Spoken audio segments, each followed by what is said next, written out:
안녕하세요. 중위만 4년한 꼴통장교 부술구구입니다. 오늘은 좀 안타까운 사건에 대해서 이야기해 보려고 합니다. 12사단 신병교육대대에서 중대장한테 얼차례를 받던 6명의 훈련병 중 1명이 사망한 사건이 있습니다. 일단 이게 12사단에서 일어났는데, 제가 2사단 17년대에서 5년 동안 복무할 때 그 부대가 인제에 있었습니다. 그래서 주둔지에서 작게 지역으로 이동할 때 12사단 사단 사령부를 앞을 매번 지나갔었습니다. 그래서 12사단이 조금 낯에 많이 익습니다. 일단 이제 그 중대장이 훈련병들한테 얼차례를 부여를 했는데, 왜 얼차례를 부여했는지 궁금할 수밖에 없죠. 근데 이제 지금 이제 그 라디오에서 나온 인터뷰 내용을 보면은, 그러면 이런 것이 진행이 된 이유가 뭐였어요? 발단이? 전날 밤에 훈련병들이 모여서 좀 떠들었다라는 게 군기 훈련을 얼차례를 실시한 이유라고 합니다. 떠들어서? 지금 물어보는 아나운서도 되게 한숨을 쉬면서 어이없다고 이야기를 하죠. 얼차례를 부여한 이유가 전날 밤에 조금 떠들어서, 물론 이제 이 김영남 군인권센터 사무국장이 이야기한 내용이지만, 일단 이제 얼차례를 부여하려면 정확하게 뭘 잘못을 했을 때 거기에 대해서 이제 얼차례를 부여하겠다라고 이야기를 하는 거죠. 너가 좀 떠들어서 이건 아닐 거란 말이죠. 근데 이제 제가 이제 생각했을 때는 밤이라고 했는데, 이게 이제 시간이 되게 중요한 것 같아요. 대부분 일과 시간을 보면은 10시 이후에는 다 어떻게 됩니까? 다 지침을 해야 되기 때문에, 그때 만약에 잠을 안 자고 6명이서 떠들었다면, 그렇다면 확실히 얼차례를 부여할 만한 일이고, 또는 이제 9시부터 10시 점호하는 거죠. 점호하고 또 점호를 준비하고 뭐 청소하고 뭐 이렇게 하고 간물대 정리하고 할 때, 그때 뭐 떠들었다 그러면은 또 통제된 시간에 안 따랐기 때문에 얼차례를 부여할 수 있다 라고 생각이 들고, 하지만 이제 저녁 먹고 9시 정도 시간에는 보통 이제 개인 정비를 하고 통제된 시간으로서 두지를 않잖아요. 물론 이제 훈련 병들한테는 어떤지는 제가 잘 모르겠지만, 만약에 이제 그렇다고 하면은 그때 자유시간 개인 정비 시간에 떠들었을 때는 얼차례를 할 이유가 없죠. 근데 만약에 그때 떠들었는데 얼차례를 부여했다면 대화 내용이 뭐 문제가 됐을 수도 있다라고 생각이 듭니다. 모여가지고 6명이서 이야기한 거를 지나가다가 중대장이 듣고 거기에 대해 가지고 이제 뭐 자기를 욕한다든가 뭐 어떤 내용이 있어가지고 그거를 이제 트집 잡아서 트집이 아니죠. 그거를 바탕으로 해서 얼차례를 부여할 수도 있다라고 생각이 듭니다. 그러고 나서 이제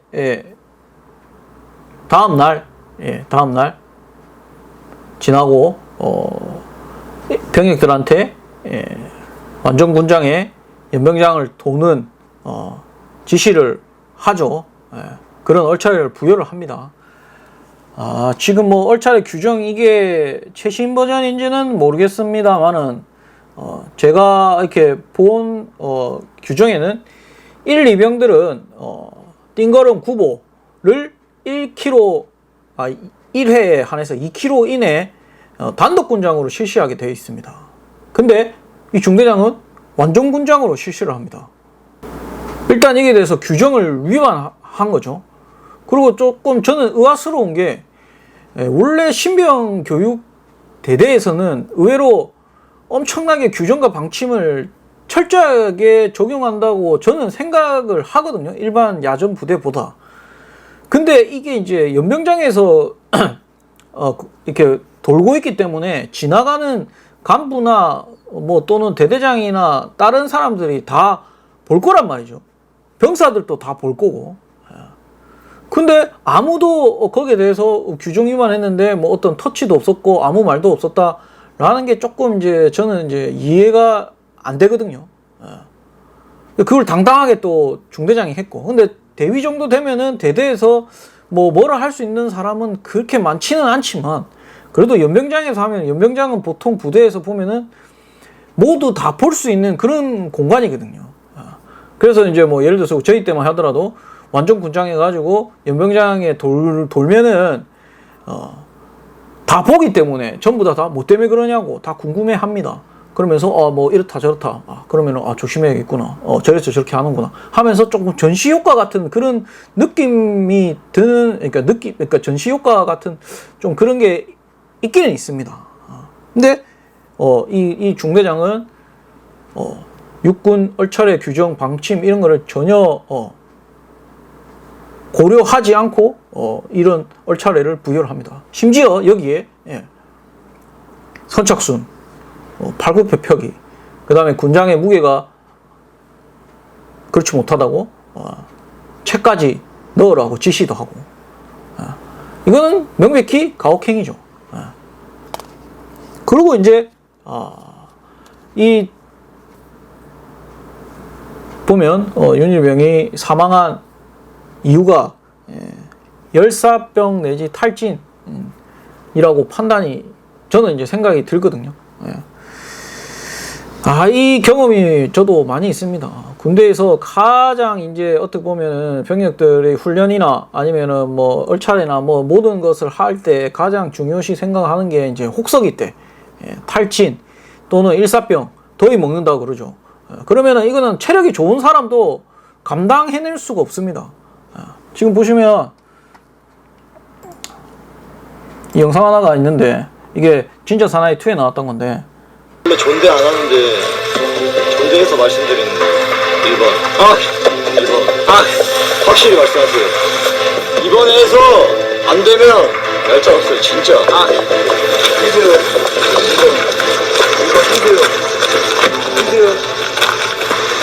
본인의 입으로는 말하고 있지 않지만 이미 육체적으로 더 이상 한 발짝도 움직일 수가 없어서 이 진짜 사나이 2에 나왔던 김병지, 그 다음에 이제 덱스가 교관으로 나오면서 했던 건데, 이게 그겁니다. 아무리 이제 뭐 군대 가면 힘든 훈련을 하고 할 수도 있지만 결국에는 그런 거를 컨트롤하고 어떻게 보면 주위에서 이렇게 조정하고 사고가 일어나지 않게 하는 게 교관입니다. 교관 즉 이제 간부가 하는 거죠.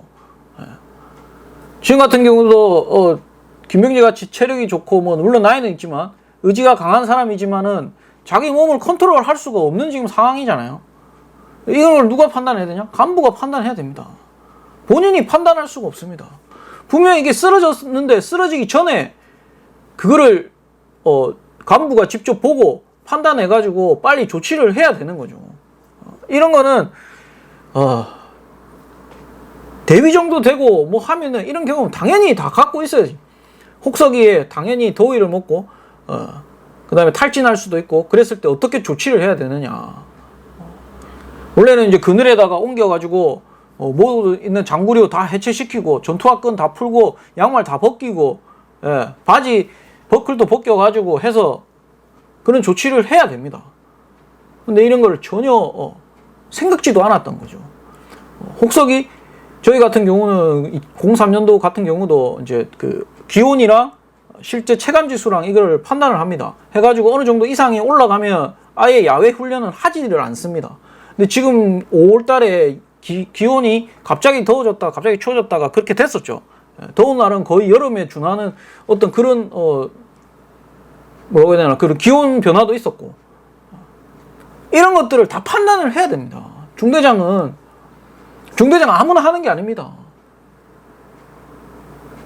근데 이 더운 날씨에 그렇게 규정에도 있지 않는 그런 훈련, 그런 얼차례를 부여하면서 병력들의 어떤 상태 이런 것도 체크하지 않았다?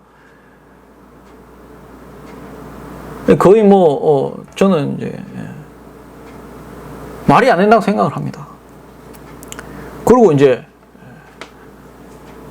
그 동료들이 이야기를 했죠. 상태가 안 좋다. 그 말을 이제 뭐 병사들로 들었을 때 간부가 판단을 해야 됩니다. 근데 이 중대장 뭐랬습니까? 깨병이라고 취급을 했죠. 제가 군복무를 할 때도 보면은 팔목, 뭐 팔꿈치, 뭐 어깨, 목, 뭐 허리, 뭐 무릎, 발목, 뭐 귀신이 보인다 하고, 죽고 싶다 하고, 마음이 아픈 것 같다 하고, 이런 것들을 이야기를 할 때 제가 의사가 아니기 때문에 바로 군의관이나 이런 사람들한테, 전문 지식이 있는 사람들한테 판단을 다 맡겨야 됩니다. 보내야 됩니다. 그러고 나서 의학적으로 CT를 찍든 뭐 MRI 촬영을 하든 다 해가지고 문제가 없을 때 그때 이야기를 하는 거죠. 그때 깨병이라고 판단을 하는 겁니다. 깨병도 병입니다. 깨병도. 병사가 그렇게 이야기를 했으면 간부로서 듣고, 그러면은 전문가한테 맡겨가지고, 그러고 나서 나중에 판단해도 되는. 안색이 안 좋고 다 5명은 다 그 친구에 대해서 이렇게 이야기를 하는데 왜 이 행위가 가장 잘못된, 간부로서 하면 안 되는 판단, 정말 잘못된 겁니다. 그러면서 이제 사망에 이르렀습니다. 지금 뭐 중대장이 여군이라고 해가지고 뭐 그렇다라고는 뭐 어떤 거기에 뭐 여군이라서 또 다른 비난이나 뭐 어떤 다른 축축성 뭐 이런 것들이 나오는데, 이거는 여군하고 남군을 떠나서 지휘관, 중대장 정도 되고 대위 정도 대가리에 달고 있으면은 그런 생각을 해야 됩니다. 다만 이제 육군에서는 이런 사람을 중대장으로 신병교육대에 있었다는 거, 그리고 이 사람 평판이 어떤지 모르겠는데, 또는 이제 그 전에는 뭐 이렇게 뭐 기수별로 있을 거 아닙니까? 훈련병들이. 그 전에는 어떤 식으로 했고, 어떻게 했고, 이번에만 이런 사건이 있었던 건지, 아니면 그 전에도 했는데, 뭐, 어떻게 보면은, 그 안에서 몰랐던 건지. 내가 볼 때는 대대장도 조금 책임이 있는 것 같습니다. 대대장도 이런 거를 전혀 예측하지 못했는 건지. 참 안타깝죠. 그리고 이제 뭐 지금 이제 이게 이슈화 되고 뉴스에 나오고 정치권에서도 자꾸 이제 말을 보태고 하다 보니까 군 전체에 심각한 문제로 이렇게 인지를 하기를 그러니까 일반 사람들이 하는데, 그러면서 이제 그러다 보니까 이제 아들을 둔 부모들 입장에서는 상당히 이제 걱정이 되죠. 군대가 그렇구나. 근데 저는 이제 군대도 많은 사람들이 있다 보니까 이런 게 있을 수도 있지만, 대부분의 사람들은 그렇지 않습니다. 대부분의 간부들은 열심히 하고, 저도 군 생활을 했지만 지금 제가 이야기하는 것들 다 이런 것들을 다 생각해서 하는 사람들이 대부분이고, 그렇지 못한 사람들이 조금 소수라고 생각이 듭니다. 그러니까 부모님들도 군대를 믿고 아들들을 맡기셔도 크게 문제가 없다고 생각이 듭니다. 군대 내에서도 이런 간부들, 자질 없는 간부, 이런이 지금 부족하다 하더라도 정말 그런 교육이나 어떤 이런 것들, 사고 사례 이런 것들을 잘 바탕을 해서 비전투 손실의 어떤 병력 손실이나 이렇게 안타까운 죽음이 일어나지 않도록 군 부대에서도 노력을 해야 되겠다고 생각이 듭니다. 앞으로는 제발 좀 이런 일들이 안 일어나기를 바랍니다. 이상입니다.